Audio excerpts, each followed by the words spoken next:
Morning. Good morning. How are you? I'm fantastic. How are you? I'm really good. I was a little bit extra tired this morning. I think it's because I went to bed at 11 and not 10. Oh, that's so late for you. I know. I'm a grandma. How was your morning? It sounded kind of rough. Yeah, it was, it's our last day of school for you and I. We have our last day of class today, so I was just kind of tying up some loose ends and making sure that everything was ready to go. So that was a little stressful, but we're here. We're ready to go. We made it. We're back after 2 weeks. I know. It feels like it's been like the summer's off. I know. It's been so long, and it's about to be much. Wait, was much it 3 longer. weeks? I think it was 3 weeks. Well, technically, we had 2 weeks off, but it was 3 weeks ago that we did this, right? Yeah. Okay. So we've been gone for 2 weeks, but we haven't done this in 3 weeks. Yeah. It feels like that. I know. I haven't been here so long. I'm realizing that I think we're going to be doing this until we're 80. Oh, yeah. If all else fails, podcast. We see videos on TikTok of like 50-year-old women like talking, like dropping tea like on a podcast. I'm like, that's going to be us. It's going to be us. Literally us. Literally. In the nursing home. Oh, exactly. So you had a good idea for an episode today. What was your idea? You want to talk about it? So my idea, I wanted to talk about something that's a little exciting, but also kind of terrifying. And I specifically picked this topic because we're at the age where everything feels like it's happening for the first time. So I want to talk about all types of firsts, like our first job, first apartment, first heartbreak, and first time being completely on your own. And somehow we're just expected to figure it out as we go. You know what? I think it's really, really good to talk about this because I don't know, we're at a weird age where when we were like 10, we would look at people our age and be like, oh my gosh, they're adults. Like they go out, like they have their whole lives together. Like they looked at us like we were real adults. And I feel like, I can't speak for you, but I feel like a big child. Like I'm like, wait, there's no way I'm an adult right now. Like an imposter. I know, I have imposter syndrome. Like, what do you mean I'm in my 20s? Shh, Ava. I know. It's so bad. It's terrifying. I actually see too, because a bunch of our friends, or not even like our friends, but people, actually, it's one of your friends' birthdays today. Yes, little shout out. Shout out, Lex. But they're all turning 21, and I see that number on the cake, and I'm like, that's a big number. It's too big of a number. And we're going to be saying that every year now. Yeah. We're at the age where we're going to feel old every year. Yeah, exactly. Yeah. But it's crazy because, like, actually, I have some friends that I was seeing the other day, and they're both 22, so they're 2 years older than us. They're turning 23 this year. And it was so funny because they're like, oh, I feel so old. And they look at me, and they're like, you're just a baby. You're just a little baby. You're only 20. No, exactly. It's good to gain perspective, honestly. Because, we do feel very old, and then we're like, wait, our life hasn't even started yet. No. I don't know if we talked about this on the podcast, but you and I are big Friends fans, and I love those videos on TikTok where it's like, if you think you're behind, Rachel was 26 in season 1 or something like that, right? Yeah. And she was working at the coffee shop, and she had just ended her engagement and was starting she ran it on her wedding. Yeah. So, and we look at her and we're like, oh my gosh, she's so young. She's in her 20s. She's living alone. She has her whole life ahead of her. But we're 20 and we're like, oh God. My life is over. Like, it really puts it into perspective. We have, over 5 years until we're going to be in season 1 of Friends. Season 1. Season 1. And they had 10 seasons of that shit. Yeah. So, like, we have so much time. And it wasn't until, like, season 7, 8, 9, like, in the later seasons that they were, like, getting married. Like, when Monica and Chandler get married, and when, Ross... Actually, I'm literally watching this right now because I'm in season 8. Right? Really? Yeah. Wait, what episode are you on? I am in season 5, right after the Emily wedding. Oh, nice. Okay. Yeah. I'm in Rachel's pregnancy right now. Oh, nice. Yeah. That's a good one. I was in it's right when pregnancy. Joey's in love with her. That's right where I am. How do you feel about... Okay, we have to get into our topic, but, like, quickly, what's your opinion on that? Because I hear very mixed opinions. I really liked them. Okay. Like, when it was happening, I really liked them. I thought he was really good for her. I liked their dynamic. I liked their chemistry. I thought they were really good. Like, I understand the whole, like, Ross thing, but I would have preferred Joey over Ross for her. No, I don't love Joey. I don't love Ross. I think the first time I watched it, I felt like I saw, like, siblings kissing. I was like, well, what is going on? Like, it was a bit of a weird... But then once I got used to it, I was like, okay, this is fine. I think my thing is that it almost reminds me of, like, a Belly, Conrad, Jeremiah situation where Joey seems like Jeremiah in the first season, where, like, I was never Team Jeremiah, always Team Conrad, but in the first season, he wasn't bad. You know what I mean? He was, like, the better choice because he was easier and he was nicer. You know what I mean? I feel like that's Joey. Like, he's, like, not easier, but, like, simpler. And then Ross is the more deep choice where he has a lot of issues, but they have such a stronger connection. You know? I'm not saying it's healthy. It's not a good connection, but they definitely are attached to each other way more. Yeah. I think. I see the chemistry there. It's Ross and Rachel. It's not Joey and Rachel. I know. Like, I get it. Or the fact that they actually had crushes on each other in real life. I think it's so cute that Chandler in real life had a crush on Rachel. I like that better. I love Chandler. I know, but think about how Ross and Rachel, they were like, they liked each other, and then they read the script and they're like, oh my God, we're gonna kiss today, have our first kiss. Oh. And you watch their first kiss on the show. Speaking of first. Speaking of first, you watch their first kiss, most beautiful first kiss I could ever imagine. The music is so good. And what makes it better is that it was real. Like, they had built up like feelings for each other. Ugh. Yeah. I could get like goosebumps. I don't love Ross, but that moment, perfect. Yeah? Yeah. Okay. So no, good. I agree. And when you know the history, I mean, I don't love, like, after he, like, cheats, and, well, he doesn't really cheat, but, like, it's not great. That's a whole other episode. It's not great. Were they on a break? Were they? Let's get into Just it. Just a debrief. Oh my God. Okay, what's the first one I put on here? The pressure. Yeah, let's just talk about the pressure of it first. Because I feel like, one big thing I feel like with our age is that you look at other people and you judge what firsts they have had compared to you. Mm-hmm. Like, I mean, I have some friends that I've been friends with since like 15, and like some people had their first kisses when they were like 16, and then some people waited until they were like 20, and then those people were like, oh my gosh, no one loves me, I'm so alone. And then we're like, no, like it just, I don't know, it just hasn't happened. It's just not. And sometimes you wish that didn't happen when you were like 14, like, you know what I mean? Like, sometimes it's not the best to get it done with so early, but it's definitely, I definitely have, you know, compared myself to people around me with stuff like that, for sure. Like, feeling like you're behind. Yeah, absolutely. And I think we've talked about this before, too, where, like, everyone's on their own timeline. And it's, like, I have friends who didn't go to university or college. And it's, like, I see right now that they're getting, like, a job. And I'm like, wait, like, am I behind because they have, like a big girl job? And, like, I don't have a job. Like, I have a job, but I don't have a job. Path, you know? And, it's easy to look at what someone else has and think, oh, maybe I should be there. Or maybe, like, I made a mistake doing this choice. Or, like, I should be doing this. And, like, you know, or like I know people are moving out and like living on their own, and I'm not in this economy. Not in this economy. And I'm still at home, and it's like, yeah, it's like I'm 20 and I'm still living at home, but that's not bad. It's not bad. Just where I am. It's not bad at all. It's, you know what, with this economy, like, we're gonna have to be like 30 and living at home. Like, just wait for it. Like, yeah. Or living like in the middle of nowhere, like Barrie. Yeah, no, exactly. Let's all make Barrie a party town. Let's move there together.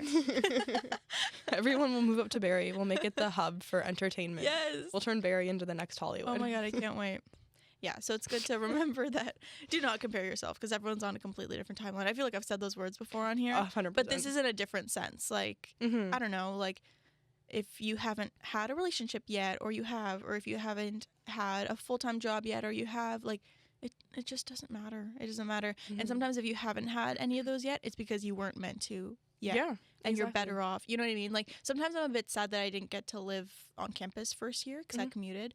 But I look back and I'm like, you know what? I think I'm going to make more of it living down there in the next few years if I do it. If I just move that 1 year to like one of these years, because I just was a completely different person and I wasn't ready for that yet, I think, in hindsight, you know? Yeah. So you can be thankful for some things that didn't go completely your way. No, I agree. I think it's in the moment you're like, I'm missing out, or you get the FOMO, or like you really want something to happen just to have it happen. But then I personally feel like a lot of times when something big like that does happen, I look back on when I wanted it to happen and I'm kind of like, no, it's better it's happening now. Yeah. Like it makes sense in the moment that you're like, no, I see why this had to happen the way it had to happen. And I'm not very religious, but like, I see why it happened. I believe that the universe put that.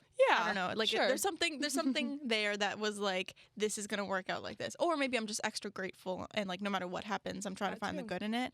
It could be anything. But like, there's something there that's like, wow, it really worked out. Yeah. An example of that, I think, is our trip coming up. Yes. I'm really happy it's happening now and not like me like 2 years ago or something. You know what I mean? I think it's perfect. Well, it wouldn't be happening 2 years ago.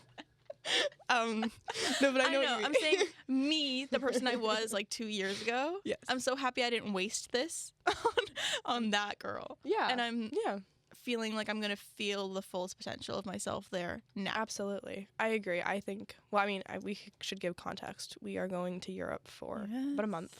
a month exactly, actually. And I agree. Like, I think that if I had done it in first year, I don't know if I would have gotten the same experience. It might have been scary to go on my own. Like, I did my first solo trip last year, and it was scary. And but then if someone went on a solo trip for a year to Europe, you probably would have been like, a year? Why isn't it a year? A month, sorry. Yeah. You probably would have been like, why isn't it me? Like, that's, you know what I mean? So you wanted it in the moment, and now you look back, you're like, oh gosh, like, I needed time. Yeah, I needed a minute. I remember, like, I read it when I was about to graduate high school 3 years ago. I was like, I want to do like a big Europe trip over the summer and like go to all these places. And I was like, girl, you're not ready for that. Looking back, I was like, you would not have handled that very well. And I think that, you know, doing like my little mini solo trip that was only about 5 days, and then now we have this bigger one, and I'm going with a friend as opposed to going by myself, but still without parents. It's still big. It's still big. It's a big deal, and it feels like it's the right time for it too. I'm not nervous about going like alone. Yeah. And I'm not nervous about, you know, like we can handle ourselves. Yeah. We're 20. But you know what's so funny? Like I mean, I said yes to the first part of the trip originally, obviously because I applied to it. But the second part, I said no originally. I was like, no, I can't do that. And then something happened in my career life that was like, I thought it was me different. Proposing Paris that made you want to be like, actually, never mind. No, I want to come.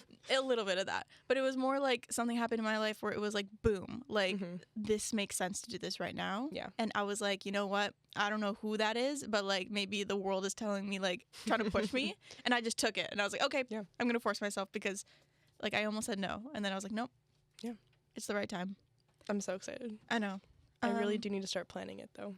I know we have to go shopping. We have to go shopping. We really have to go shopping. And I need to like break down our itinerary. Like I need to. I mean, it looks pretty good as is. I know, but like if we need like tickets and got it, like stuff. And, yeah. Anyways, we're not gonna plan it here. So do you want to touch on your first time living alone? Because obviously I mentioned I haven't. Yeah. But I'd like to know how that was for you. So in first year, I lived just around the corner, actually, at a residence that's not associated with TMU, but it's an independently run residence that's for anyone who lives in Toronto and going to school in Toronto. So everyone had to be a student there. You could be first to fourth year, even master's students, and you could go to like George Brown College, OCAD, TMU, like U of T, like literally anything. And so, I moved in with 3 other girls that I did not know. We had texted a little bit over Instagram, and their vibes were fun. And one of them I'm still friends with to this day. The other two is a little... we haven't talked since we moved out. But yeah, and so I remember it's a 4-bedroom apartment, and there was a full kitchen and a full living room. And I remember like the first day I moved in, it was very sad. My parents, they both cried. Like leaving me, they were like, oh my. And then I remember like going back up to my room, and I remember being like, I don't want to live here next year. Like I want to go back home. Like next year I want to live at home. Like I don't want to live here. And I was sad, and I was like, I just like sat in my little bed. It's like this small little twin bed, and it was like all my all my cute like bedding and my cute like new pillows I had gotten from IKEA, which are very cute actually. I still have them. And I was like, it was scary. And I went to the grocery store that day because I wanted to make dinner, and I bought a bunch of crap, like chips and all this stuff that I couldn't make meals out of. So then when I went to cook a meal, I was like, wait, I have no food. I was like, I have snacks, but I don't have like a fundamental meal. And it's like these random things, like I was trying to make a stir fry, and I was like, wait, I don't have soy sauce. Like you need to go buy soy sauce. You don't just have soy sauce. All your condiments. Yeah. Ugh, yeah. So that was an adjustment, but I think it was really good because the residence I was at, it doesn't have a meal plan. So like I was fending for myself in terms of food. And I think that really helped me learn how to like cook my own food and be responsible for grocery shopping and managing, which also comes with a little bit of a downside for like, if you don't go grocery shopping, you don't have food. So like it's on you to go grocery shopping. And so you kind of have to force yourself to go out and buy food. And then the other tricky part about living with other people is like dividing up the chores.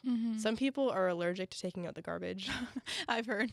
Yeah. And so that was a little bit tough, and there was always like passive aggressive texts in our roommate group chat of like, can someone clog the sink again? It's because one of them would dump like their chicken oil down the sink. Oh God. I don't do that. Well, you don't eat chicken. I don't exactly. No, but it was fun, and I liked living so close to campus, but I agree with what you're saying about how because I had an apartment right around the street, it didn't force me to stay on campus and socialize. Like now I live at home again and we hang out in the Allen Slate after class waiting for another class. Whereas in first year, I would just go home. Yeah. And I would go sit on my couch or I'd go watch TV or I'd go work on schoolwork. But I wasn't like down exploring the campus. And I actually think that in second and third year, I've spent more time exploring the campus and like involving myself in the campus as opposed to in first year I would just go home. Yeah, that's a good point. I am thankful for that. I think it forced me to, you know, make some friends here and stay downtown a while, especially because I'm further. Like even if I was down here for like a 6-hour break, I couldn't go home, you know? So there was times that like one of my classes had a 4-hour break. Some days, like if we wanted to do something at night and my class ended at 3, I'm staying downtown for like 6 hours, right? Yeah. But I was forced to. So I was like, I'm going to make the most of it. I'm going to sit in the beach. That's what I used to do in the SLC. Oh, yeah. And, you know, just like make the most of it, right? Yeah, sorry. So yeah, it's good and bad there's good and bad sides for everything, obviously. Yeah, I'm definitely happy I did it because I think there was a very clear divide, like when I moved out of my house with my parents of like, I am a child they are responsible for, and now I came back and I am an adult. Like they don't manage me. I still cook all my own food. I'm still responsible for all my own groceries, and they don't like micromanage me as much as they did in high school. Like my mom would constantly be checking in about like, are your assignments done? Like blah blah blah, is this done? Are you done? Is this done? And then now she doesn't do that because it's like there was a very clear moment when I was living alone and like in my own adult and when I was in high school. And I think that was good. That's good. That's really good. I think if you have the opportunity to, it's good to live alone. I feel like I learned a lot and it helped make me more independent. Yeah. Yeah, that's awesome. Yeah. I'm looking into it sometime soon. We'll see. You should join me. Party house. And Barry. Pull out. No, I agree. I think it's actually important. This is so off topic, but I actually think it's important to live on your own or live with friends before you live with a partner, a romantic partner, because I think that scares me a little bit. To like, if I were like, let's say I was like moving in with like a boyfriend or something tomorrow, and that would scare me to spend like the rest of my life with that person and like never having lived on my own or never having lived with friends and like learning what that experience or even having that experience. Yeah. No, that's a good point. I completely agree. Yeah. You need to know if you're compatible, first of all, like in that setting. But you also need to know if you are the right person to be living alone. Like you need to learn how to be that person. Yeah, like absolutely. You don't move somewhere and you're like, oh, I'm good. Yeah. Like you kind of have to train yourself, I'm assuming. Yeah, like, I agree. I think like if you go from living with your parents to like living with a boyfriend, like you're always living with someone who's like, I don't know how to explain it. It's no, like I get it. It's like it's good to live by yourself or live with some roommates who yeah, and like have your friends time, you know, have like your Rachel and Monica in the apartment. That so bad. So bad. Yeah. I'm excited. I think though hopefully that the next time I move out I stay gone for good. Because I need to. I feel like I don't want to go back to my house. Yeah, we'll see. Depends what the economy has in store for you. True. We might be all be going back. Might be staying for good. Okay. First time like failing at something. I feel like we're both pretty like perfectionist people. So this sucks. Yeah. I don't know if I've ever failed a test, but in like, this is actually not recent, but like in like grade 7 or 6 or something, I like almost failed a test because the pages were stuck together and I missed a whole section. I know. Oh my god. I sobbed. Yeah. I sobbed. And that was the first time I've ever like done really bad at something in school. And the teacher like didn't have any sympathy. They're like, you didn't see it, whatever, which yeah, it's my fault. But yeah, I didn't handle that well, and it still sticks with me to this day. I think I need to get better at... Oh, sorry.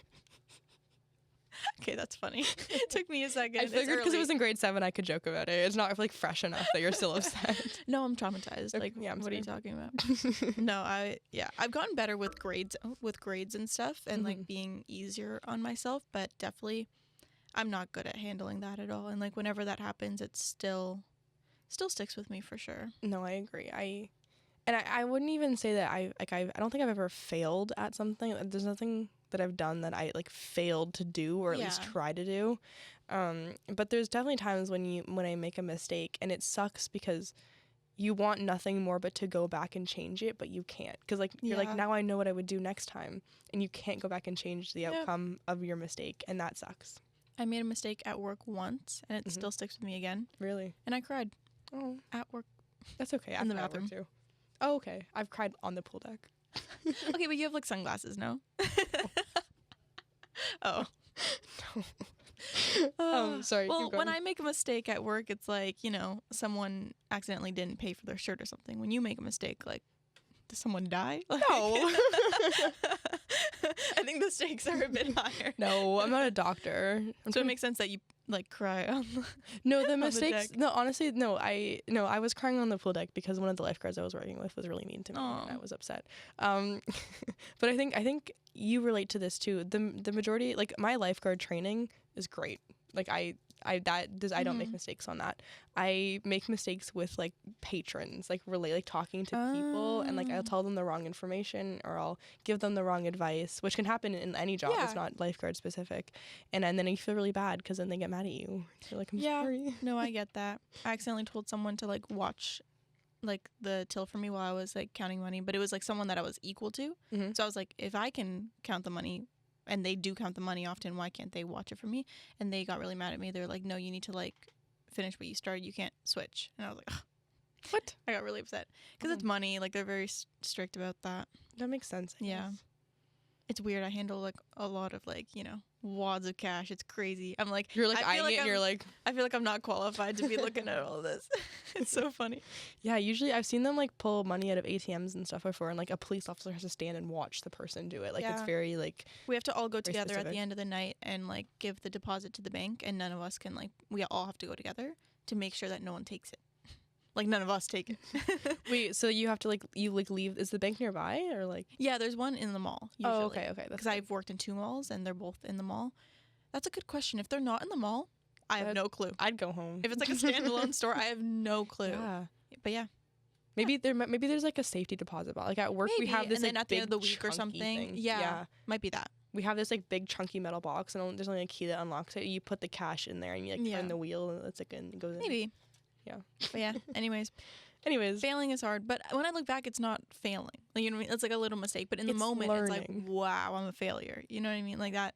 That really sucks. And I think you and I both, I don't know if this is a flaw necessarily, but you and I both have a mindset where we really like beat ourselves up over our mistakes, and like it's really hard for us to say, oh, that's how it went. Oh, I won't want to do something if I've made a mistake at it before, because I'm like, well, I'm not qualified. I did horribly the last time, so I'm not going to try again. Like that's I have to have people like talk me out of that mindset for sure. Yeah. No, I know. I tell myself over and over like, that's okay, like that's how you learn, but then like I still feel like I'm like I like completely messed that up, and like I should have done better. Yeah. Sad. Like anything a teacher says to me about my work, I have said 10 times worse to myself when I'm like upset about the mistake I made. Exactly. And I'm like, you're not telling the truth. Like when they're like, you could have done better, but it's okay. I'm like, you think I'm the scum of the earth. Like you're keeping your thoughts to yourself. I convinced myself of that. Yeah. Yeah. What's our next topic? Our quote of the day. Oh, I put 2 here because I didn't know which one to do, and I had 2. I made fun of you because you put another Taylor Swift quote. Well, that's why I put 2, because I was like, I can't do that. Okay, a regular quote is just let yourself be new at something, and I saw that somewhere. Honestly, I don't know who said it. I'm sorry, but like that changed my whole perspective. You know what I mean? Like a little story is that I started crocheting last year, and the first thing I made was really easy and it looked good. So I was like, wow, I'm good was that at your this, skirt? Right? No, that wasn't the first thing I made. Okay. It was something else. And then I tried to make a shirt after and I failed and I cried. I was like, I'm horrible at this. I'm never doing it again. And then, you know what I mean? I had to talk myself down and be like, I'm new at this. Like, this is the point. Yeah. You learn, you do it once. It doesn't go that well. You do it the next time. It goes a bit better. Like, I was not able to do that. I was like, if I'm not good when I first do it, I don't want it. I don't want it. I don't want it. That girl from TikTok? Yeah, I don't I want love her. Yeah, so let yourself be new at something.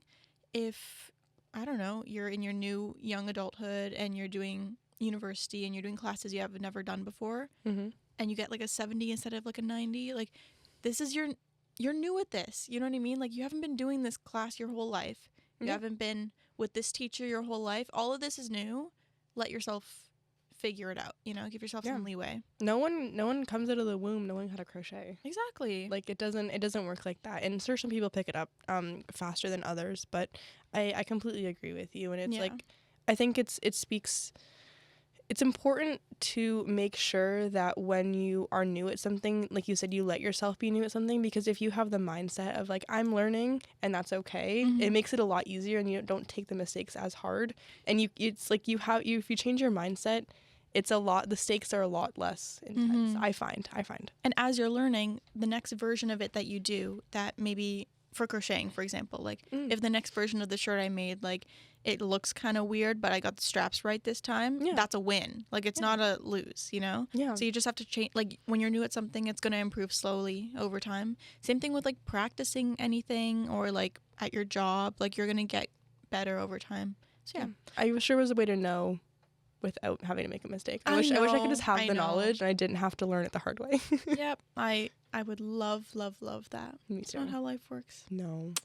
And then I just thought of the song from Taylor Swift where she's like, "You're on your own, kid. You always have been." And the whole bridge is just like, you know, make the friendship bracelets, take the moment and taste it. You have no reason to be afraid. You're on your own. You always have been. Didn't she say that when she graduated? Yeah. And it was before the album came out. She was, you know, sneaky peeky. No, because she said, wait, I can do this. She said, the scary news is that you're on your own now, but the exciting news is that you're on your own now. See? How do you know that? Yeah. That's awesome. I've seen it. Because it's a good quote. It's a great quote. Yeah, because we think, oh, now that we're 20, oh my God, we're all alone. No one's in our... Like, you've always been your own person. You've always done new things for the first time. You've always been learning. Like, this is not new. Like, it's just a different version of life. But there was a time when you were on your bike and your dad let go and you were by yourself. You know what I mean? And he left you alone. Exactly. But you figured it out, you know? So, I don't know. I feel like this whole thing is like, perspective matters so much. Yeah. That's like the main thing. I think I actually saw this edit on TikTok of this girl going on her first solo trip, and I can show it to you later, but it was to this song, like, you're on your own, kid, you always, or like, I can't remember what the song is called, and like it literally made me cry. I was like, this is so beautiful. Wait, I think, was that me or was it someone else? Because I made one. No, I know you showed me your, no, it wasn't, okay. This wasn't you. Because I made one very similar. I know, I like yours. Yes. No, and I think it's so cool because it's like, yeah, it's like a little scary when you realize you're on your own, but then it's also so exciting because you're on your own, and like, the world is your oyster. Like, go do your thing. Okay, before we cry. Yeah, I'm gonna start crying. Actually, let's go cry again. First heartbreak. Or emotional first, you know? This is like, you lose your childhood best friend, like your first boyfriend, like what else? Like, first time actually losing someone. Like, a lot of those things happen in this age range. Yeah, absolutely. Yeah, I've experienced so many firsts of that nature. And it made me feel like, wow, did I even feel emotions before any of this happened? Like, was I a conscious human being? Because like, I've never gone through anything that's hurt this bad. You know what I mean? Like when I was a little kid. Yeah. So I feel like every time something like that happens, I'm like, dang. But every time that happens for me, it genuinely feels like the world is ending. Yes. And then it doesn't. And then it never does. And then I look back like 6 months later, I'm like, oh my God. Like, you're fine. She's fine. Like, come on. Yeah. But no, I have so much sympathy because it's so hard. It really is. And it's so hard. And that's the hard thing about this age too, is that, like, I don't know, I'm someone who has experienced these before, but I have friends that are older than me or my age that haven't yet, you know? So you're helping people through these issues. And okay, I'm not going to talk about grief because that's always obviously hard no matter what. I think that's different than what we're talking about. But when it comes to heartbreak or friendship breakups, like, it's hard to look at someone like beating themselves up, like them thinking that their life is over, that, I don't know, their self-esteem goes lower and they're like, no one else is going to be my best friend, no one else is going to love me again, like, I'm not going to have anything like that. And you're looking at your friends saying this and you're like, girl, like, I am so much happier than the person I was when I had that, you know, like, unhealthy friend group or like that relationship that was like tearing me down. Like, I'm so much happier now. Yeah. But they won't believe it. Like, you could tell them that all you want. They're not going to believe. When you're in like in the eye of the pain, like, no one can change your mind. So you just have to sit there and like listen to them. And obviously that's being a good friend, but it's like, it's so hard to see them so down on themselves when you're like, I don't know. You know what? One of my friends actually said a really good quote to me.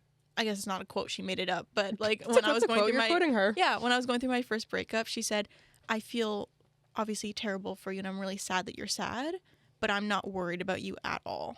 And I was like, oh. It's really comforting. That's really comforting. And she was like, I hope you don't take that in a bad way, because obviously, like, I care about you. And I was like, no, it makes so much sense. Like, you're going to have sympathy for me, and you're going to help me, and you're going to hug me through this, but you're not worried. Like, you know, I'm going to be fine. You know, this is not the end of the world. Yeah. Even though I'm making it feel like it is, right? Yeah. Yeah. No, I agree what you said about how, like, when you're in the eye of the storm, it's like you could literally have 100 people telling you, like, you're going to be okay, like, you're going to meet someone else, or You like, can't see it.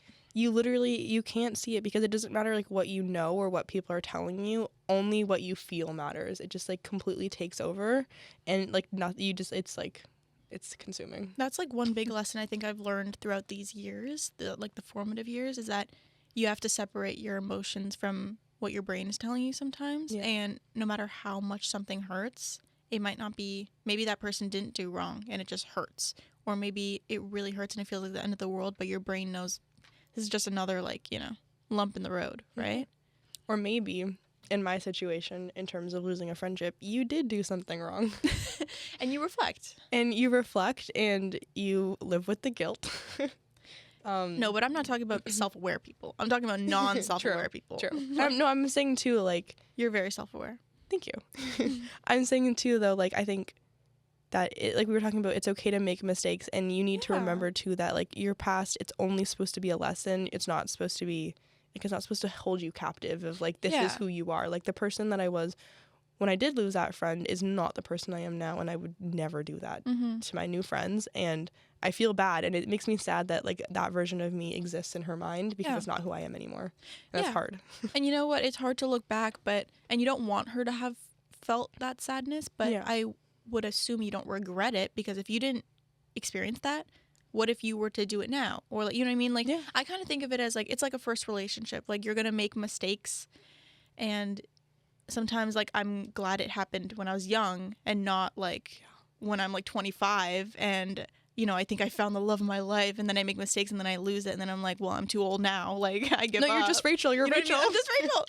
No, but it's I think that's why I don't regret things like that, because back then, like, you know, little me, I'm like, Little you. I wouldn't want to be her now. Like, I'm not her now, but I'm happy I experienced that, because now I know what to do better, right?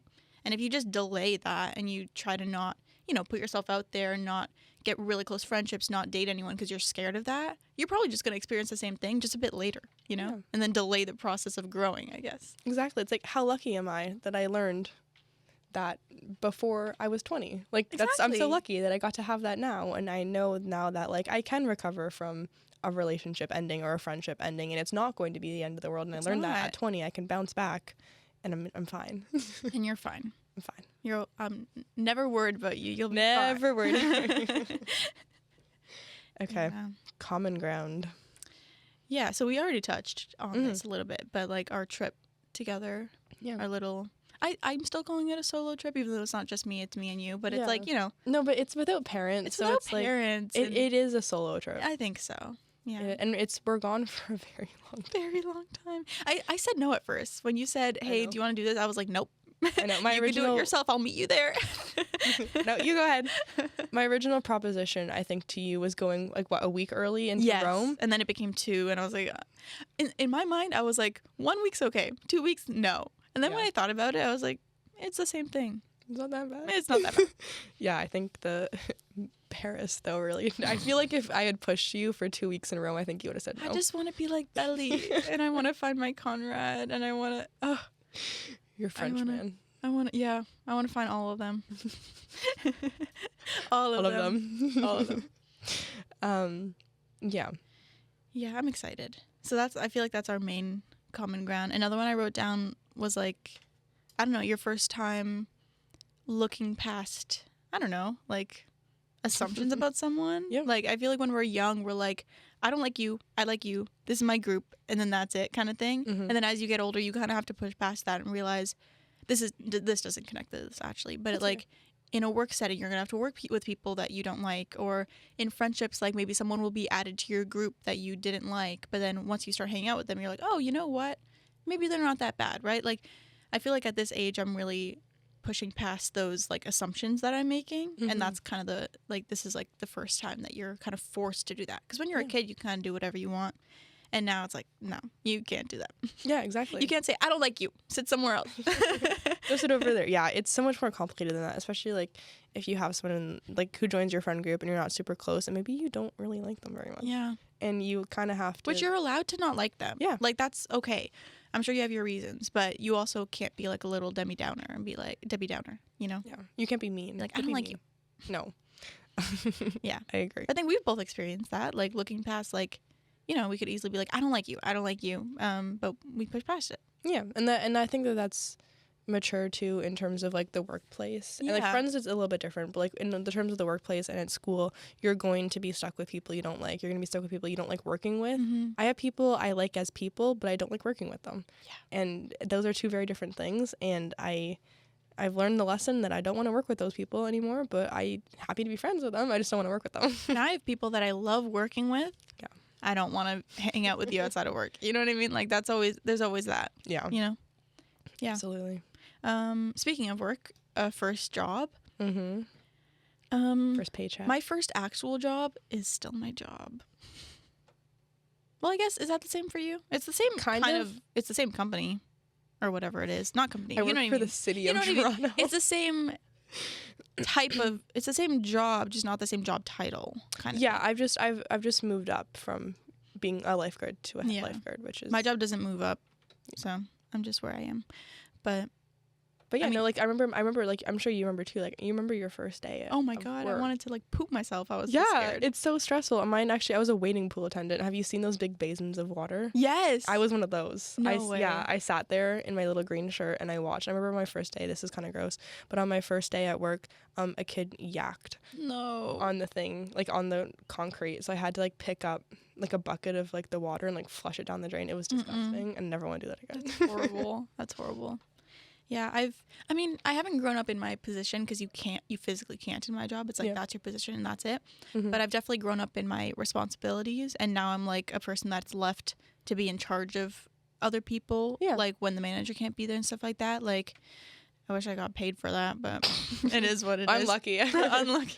Yeah. Well, I remember too, like when I went from being a lifeguard to a head lifeguard, I had to interview for it. So I remember my mom got me like this like little like interview outfit. And like it turned out to just be like a verbal test, but it was classified as an interview. And I walked into the room and I was interviewed by these two, like by the two supervisors, and like they were asking me, they're like, what would you do if like two of your staff start fighting on deck? Like how would you handle that? What would you do if there's bodyguarding? What would you do if someone gets hurt? Yeah. And so you kind of have to like walk them through what you would do. And I remember being so nervous for that. I studied, and like Ava, when I tell you, I read all of our manuals, like all of the aquatic staff manuals. I took notes on it. I have 35 pages of notes. Oh my god. I still have them. Like 35 pages on docs too, so it's tight. You're so me. Like when I wanted it so bad, I was like, I'm going to get it. And I studied my ass off. I hope I can say that one. Yeah. I studied my ass off, and I nailed it. Yeah. And like he literally told me, you're not allowed to tell them in the room, but he told me in the room that I passed. Oh, that's amazing. So I was very happy. You saw my prep for the freaking TARS interview. That was 9 minutes long, and it was literally just like chit-chatting about like, oh, like why do you want to do this? What do you like? Whatever. It was so chill. Yeah. And I had like 4 pages of like, I had a table of like, if this question's asked, this is my answer. She had a flow chart. It was like, if she asked this, I say this, and then if she asked that, I say that. Like planning the whole conversation. Yeah. Sometimes, you know what? Sometimes I have to have more faith in myself. Just be like, I'm just gonna go in. Obviously, I'm gonna prepare, but I don't have to prepare like my sentences. You know what I mean? No, like, don't script it too, because they want to hear you being natural. I know, but I'm so anxious that I just like, I need a script there. And then half the time I don't use it, but it's there. So if I have like a panic attack or something and I don't know how to speak, I just read. Because I don't know about you, but like when I'm under pressure, I blank. Oh, me too. All the words I've ever learned in my life 1000%. leave my head. I don't know anything. I stand there and I'm like, Yeah. That's why I used to be like in singing classes and stuff, and I did it like competitively for a second, and then I hated it because I would go on stage and for a second I'd be like, what are the words? Like, I've been singing this for 2 months, but like, what are the words? Like, someone help me. Like, I just blank no matter how prepared I am. Yeah. You know, it's so bad. Yeah. I wish there was a way to fix that, but practice, I guess. Yeah. Like rehearsing over and over. Yeah. But anyways, I'm in the same job I have been for years now, And I don't think that's a bad thing. You know what I mean? I've gained some like seniority. I have learned a lot of skills because, again, like someone who just came into this job won't be allowed to deal with money and do all these things. I learned that as I go. So it's the same job, but I'm doing way more. And I've learned a lot from that job. And I have to deal with people every day. There was such a Karen yesterday. Oh my gosh, she was so mean. Oh, she was so mean because she tried to return. Okay, quick story. She tried to return 2 things. One didn't have a receipt. Okay. One of them, she had the receipt, but she bought it like 40 days ago when you can only return the 30-day thing. Right. I was nice, and I was like, I can't give you a refund for this, but if you want to exchange for something else or get store credit, whatever, I can do that, which you only do if someone's giving you a hard time. But technically, you're not even supposed to. I feel like that was nice of you. It was nice.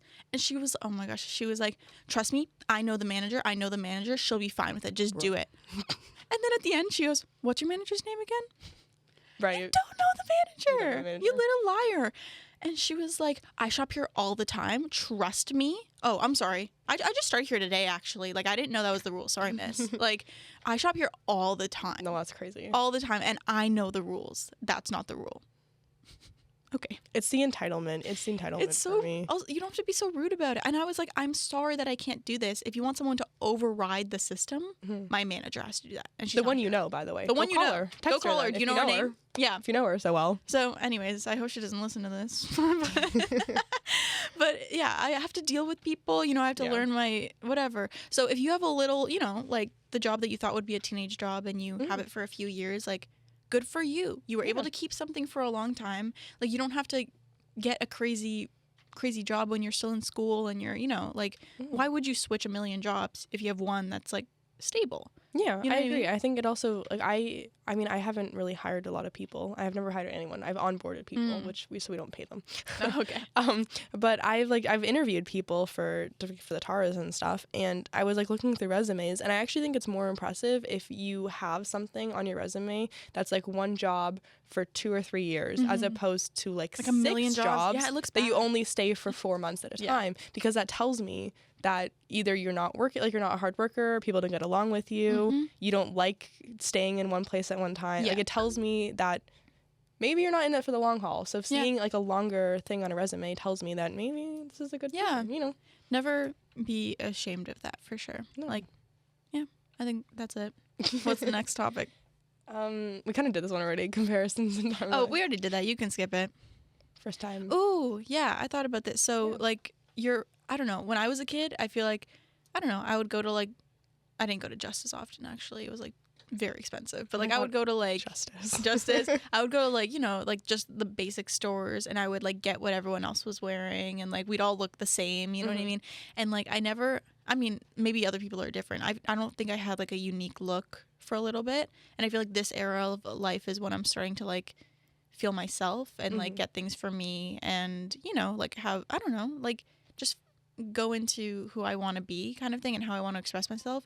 And this is the era where you're old enough to, like, get piercings, or, like, if you want, like, we're experienced in, or, like, I just got my first tattoo, you know what I mean? Like, things that, like, you're getting older and you're expressing yourself more. Yeah. And I don't know, every time I do something like that, I'm like, I feel like me more, you know? Yeah. Like, it's nice that I'm not just doing things because, oh, everyone else is doing it, I'm going to grab that. It's because, like, this is what you want. I like it, you know? And I have adult money and I'm able to, like, you know, adult money is do things whenever I want. You know what I mean? Like, it's fun. It's a new era of life, I think. No, I agree. And it's like what you're saying about how it's like when you stop dressing or acting for other people, like stop performing for someone else. And you're just, which is very high school. Very high school. So high school. Yeah. No, I definitely feel like I was more like that in high school. Yeah. And in university, I learned myself a bit more. No, I completely agree, and it's like it's a bit of a mindset to figure out what actually feels like you. And honestly, it could be expensive to, like, buy the new clothes and test if everything works for you. But I think I agree. It's like it's about being comfortable in who you are. And what you want to be. Do you feel like you express yourself more now than you did, like, maybe like 4 or 5 years ago? Yes. Yeah. For sure. I feel like I'm not fully there yet, though. I feel like, I mean, we're still young. We're only 20. We're not even in season 1 yet. Not even in season. We're in, like, pre-production. Yeah. Yes and no. I think yes and no. Like, you feel more than you were, but you're not at, like, your final state. Kind of thing. Yeah, me too. Yeah. Yeah. I agree. I feel like proud of thinking about how far I've come from high school, and I think back to like grade 12. I feel proud thinking about how far I came from, the first year. Yeah. So I think it's like it's only up from here. I feel like I haven't peaked yet. I'm like I'm climbing. Yeah. If that makes sense. Yeah. No, I get that. I feel the same. Yeah. Yeah, it's a fun little era. And then the quiet. Oh, this is nice. The quiet first, the ones that you don't like go off and like talk about. You know what I mean? Like not everyone knows. It's nice. I'm trying to think of one for myself. What did I write down? Oh, wait, this one's so me.